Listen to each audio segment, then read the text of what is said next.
کیا کروں، میرے بچوں کو برا بنانے والی میری بیوی ہی تو ہے۔ وکیل صاحب، میں اسے طلاق دینا چاہتا ہوں۔ زاہد غصے سے بات کر رہا تھا۔ وکیل نے پانی کا گلاس سامنے کیا، یہ پانی پیو۔ زاہد صاحب، آپ پریشان نہ ہوں، آپ کی جان چھڑا لیں گے۔ آپ پریشان کیوں ہوتے ہیں؟ وہ اپنے بھائیوں کی بات سنتی ہے، وہ وہی کرتی ہے جو اس کی ماں کہتی ہے۔ وکیل صاحب، میری زندگی کو 15 سال گزر گئے ہیں، پہلے 6 سال تو ٹھیک گزرے۔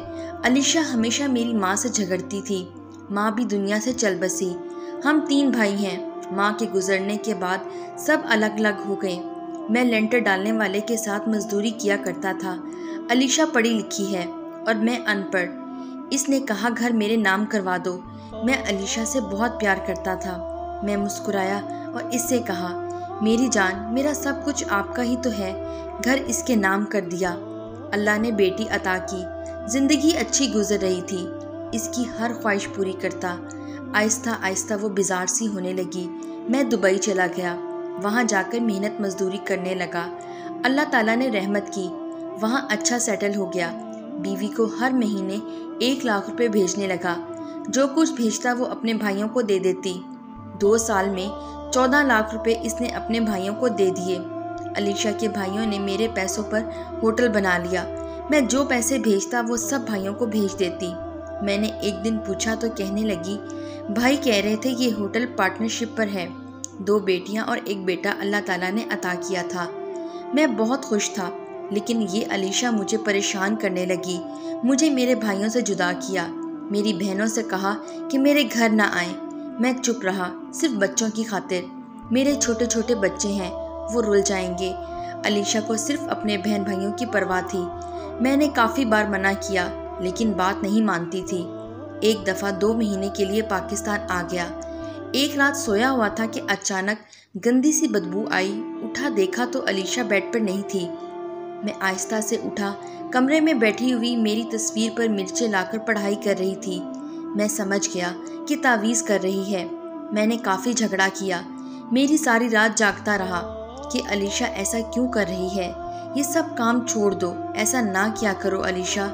رات کو کچھ نہ بولی اور صبح ماں کے گھر چلی گئی اور بچوں کو بھی ساتھ لے گئی۔ پریشان ہو گیا، پتہ چلا کہ وہ میکے چلی گئی۔ میں سسرال پہنچا، علیشہ کے بھائی گھر پر تھے، سب نے بہت بے عزت کیا اور گالیاں دیں کہ میری بہن پر الزام لگاتے ہو کہ تعویذ کرتی ہے، تم نے اس سے جھگڑا کیا۔ میری بیٹی دوڑ کر آئی اور سینے سے لگ گئی، پاپا ہم کو گھر جانا، آپ ماما سے لڑائی نہ کریں۔ میری بچی، میں ماما کو نہیں مارتا۔ علیشہ کے پاؤں پکڑے، جیسے تیسے کر کے منا کر گھر لے آیا۔ پھر مجھے علیشہ سے اجنبی سا ڈر لگنے لگا۔ کافی بار سوچا طلاق دے دوں، مگر بچوں کی وجہ سے خاموش ہو جاتا۔ اس نے مجھے وقت سے پہلے بوڑھا کر دیا تھا۔ میں نے اس کے کہنے پر ڈبل سٹوری گھر بنایا، وہ بھی اس کے نام ہے۔ اس نے مجھ پر جادو کروایا ہوا ہے، میرا سینہ جلنے لگتا ہے۔ میری بیوی جان سے مارنا چاہتی ہے، مارنے کے بعد آزاد ہونا چاہتی ہے۔ وہ گھر 60 لاکھ کا ہے، اس لیے وہ مجھ سے چھٹکارا چاہتی ہے۔ میں نے پیر صاحب سے حساب کروایا تھا تو انہوں نے کہا بیوی تجھے مار دے گی، اسے طلاق دے دو۔ پیر صاحب مجھے تعویذ دیتے ہیں، دم کرتے ہیں تو ٹھیک ہو جاتا ہوں۔ پیر صاحب میری اس گندی عورت کو ذلیل کریں، اس سے مجھے طلاق لینے کے لیے یہ گھر مجھے کسی طرح واپس لے دیں۔ وکیل نے کہا آپ بس 60,000 روپے دے جائیں، آپ کی بیوی کو کیسے ذلیل کروں گا، وہ خود کہے گی طلاق دے دو۔ علیشہ پریشان بیٹھی ہوئی تھی، بچے پوچھ رہے تھے۔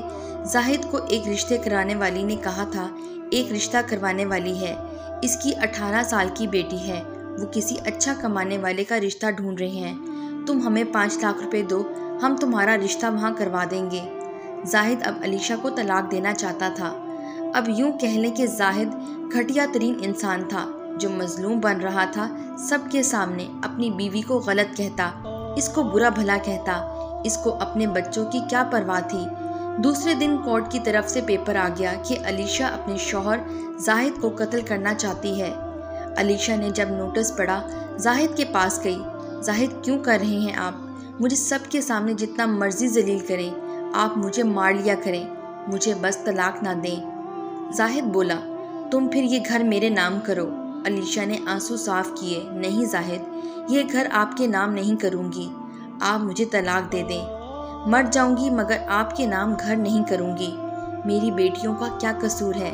زاہد نے علیشہ کو بالوں سے پکڑا، گالی دی، دیکھتا ہوں تم کیسے میرے نام پر یہ گھر نہیں کرتی، تم کو برباد کر دوں گا۔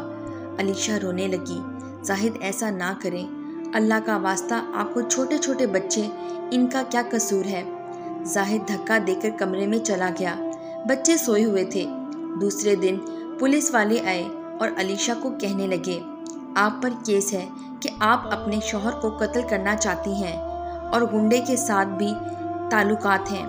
علیشہ جو کبھی گھر سے باہر نہ نکلی تھی، اس پر کیسے کیسے الزام لگائے جا رہے ہیں۔ الزام لگایا کہ علیشہ نے دودھ میں زہر ملا کر دیا، وہ مجھے مارنا چاہتی ہے۔ مقدمہ چلنے لگا۔ علیشہ کو پولیس پکڑ کے لے گئی۔ زاہد مسکرانے لگا اور وہ بہت خوش تھا۔ دیکھتا ہوں اب کیسے طلاق نہیں دیتی، گھر بھی واپس کرے گی مجھے۔ بھائیوں کو پتہ چلا، انہوں نے رہائی پر واپس کروا لیا۔ علیشہ کو یقین نہیں ہو رہا تھا کہ زاہد اتنا گھٹیا کام بھی کر سکتا ہے۔ سب نے کہا گھر کو چھوڑ دو اور طلاق لے لو اس سے۔ علیشہ بولی، بھائی مجھے پتہ چلا ہے کہ زاہد کسی 18 سال کی لڑکی سے شادی کرنا چاہتا ہے، اس لیے مجھے چھوڑنا چاہتا ہے۔ وکیل نے کہا 1 لاکھ روپے دو۔ دوسری طرف زاہد علیشہ سے جان چھڑانا چاہتا تھا۔ وکیل کے پاس گیا، اس نے کہا 1 لاکھ روپے دو، ایک ہی پیشی پر علیشہ سے طلاق لے لیں گے۔ عدالت میں پیشی ہوئی، زاہد سامنے کھڑا تھا۔ جج نے پوچھا، مس علیشہ، آپ اپنے شوہر کو کیوں قتل کرنا چاہتی تھیں؟ علیشہ ڈر گئی تھی، اس سے کچھ نہ بولا جا رہا تھا۔ اس کو یقین نہیں ہو رہا تھا کہ وہ گھر کی دہلیز سے عدالت کے مجمع تک آ چکی تھی۔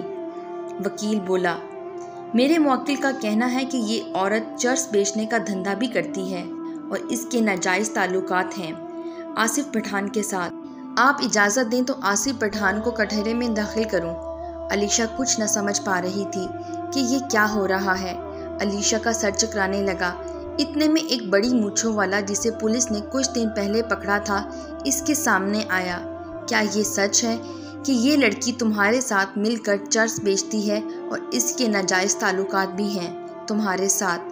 آصف پٹھان بولا، ہاں یہ ہماری بیوی بننے والا تھا، ہم پچھلے 4 سال سے چرس بیچ رہا ہے، ہم تو بس اس کے شوہر کو مارنا چاہ رہے تھے۔ علیشہ چیخ چیخ کر رونے لگی، یا اللہ زمین پھٹ جائے اور میں اس میں دھنس جاؤں، زاہد مجھے کتنا درد دو گے۔ پٹھان کے پاس گئی، بھائی جان سنا ہے پٹھان لوگ عورت کی کتنی عزت کرتے ہیں، آپ اللہ کو حاضر مان کر کہیں آپ سچ کہہ رہے ہیں، قیامت کو اللہ کو کیسے منہ دکھائیں گے وہ پٹھان؟ علیشہ کی چیخیں دیکھ کر کہا، جج صاحب ہم جھوٹ بولتا ہے، یہ بچی بے گناہ ہے، ہم کو اس کے میاں اور وکیل نے پیسے دیے تھے ایسا کرنے کے لیے۔ جج غصے میں آ گئے۔ علیشہ کہنے لگی، تم کو گھر چاہیے لے لو، مجھے ابھی طلاق دو۔ جج صاحب نے زاہد کو گرفتار کرنے کا حکم دیا۔ وکیل کو بھی سزا سنائی گئی۔ علیشہ کو باعزت بری کیا۔ معافی مانگتے ہوئے علیشہ چلی گئی۔ زاہد جیل میں تھا کہ خون کی الٹیاں کرنے لگا۔ پتہ چلا اسے ایڈز ہو چکا ہے۔